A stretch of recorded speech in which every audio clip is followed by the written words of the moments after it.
قوم عاد ایک ایسی قوم تھی جو بڑے طاقتور تھے۔ 40 ہاتھ جتنا قد، 800 سے 900 سال کی عمر، نہ بوڑھے ہوتے نہ بیمار ہوتے، نہ دانت ٹوٹتے نہ نظر کمزور ہوتی، جوان تندرست اور توانا رہتے، بس انہیں صرف موت آتی تھی اور کچھ نہیں ہوتا تھا، صرف موت آتی تھی۔ ان کی طرف اللہ تعالیٰ نے حضرت ہود علیہ السلام کو بھیجا۔ انہوں نے ایک اللہ کی دعوت دی، اللہ کی پکڑ سے ڈرایا، مگر وہ بولے، اے ہود، ہمارے خداؤں نے تیری عقل خراب کر دی ہے، جا کے اپنے نفل پڑھ، ہمیں نہ ڈرا، ہمیں نہ ٹوک، تیرے کہنے پر کیا ہم اپنے باپ دادا کا چلن چھوڑ دیں؟ عقل خراب ہو گئی ہے تیری، جا کے اپنا کام کر، تیرے کہنے پر چلیں گے تو ہم تو بھوکے مر جائیں گے۔ انہوں نے شرک، ظلم اور گناہوں کے طوفان سے اللہ کو للکارا، تکبر اور غرور میں بدمست بولے۔ ترجمہ: اب قوم عاد نے تو بے وجہ زمین میں سرکشی شروع کر دی اور کہنے لگے، ہم سے زور آور کون ہے؟ کیا انہیں یہ نظر نہیں آیا کہ جس نے اسے پیدا کیا وہ ان سے بہت ہی زیادہ طاقتور ہے؟ وہ آخر تک ہماری آیتوں کا انکار ہی کرتے رہے۔ کوئی ہے ہم سے زیادہ طاقتور تو لاؤ، ہمیں کس سے ڈراتے ہو؟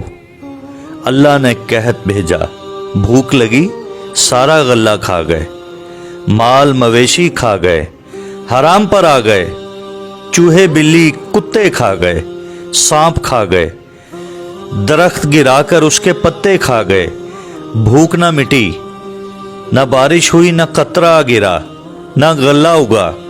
پھر تنگ آ کر اپنا ایک وفد بیت اللہ بھیجا۔ ان کا دستور تھا جب مصیبت آتی تو اوپر والے کو پکار اٹھتے، جب دور ہو جاتی تو اپنے بتوں کو پوجنے لگتے۔ بیت اللہ وفد گیا اور کہا، ہمارے لیے اللہ سے دعا کرو کہ بارش برسائے۔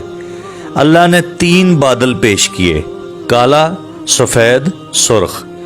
اللہ نے فرمایا، ان میں سے ایک کا انتخاب کرو۔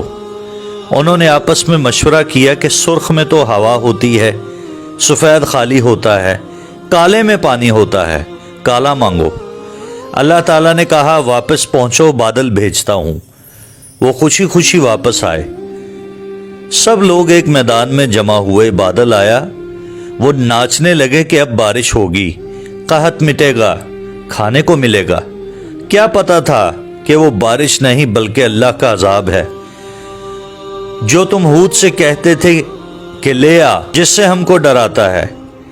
اس بادل میں ایسی تند و تیز ہوا تھی کہ جس نے ان کو اٹھا مارا، ان کے گھر اکھاڑ دیے اور لوگ تنکوں کی طرح اڑ رہے تھے۔ ہوا ان کے سروں کو ٹکراتی تھی، اتنی زور سے ٹکراتی تھی کہ ان کے بھیجے نکل کر منہ پر لٹک گئے تھے۔ بعض لوگ بھاگ کر غار میں گھس گئے کہ یہاں تو ہوا نہیں آ سکتی، مگر میرے رب کا حکم ہو کر رہتا ہے۔ ہوا غار میں بگولے کی طرح داخل ہوتی اور ان کو باہر اٹھا کر پھینک دیتی۔ اللہ نے فرمایا، کیا کوئی باقی بچا ہے؟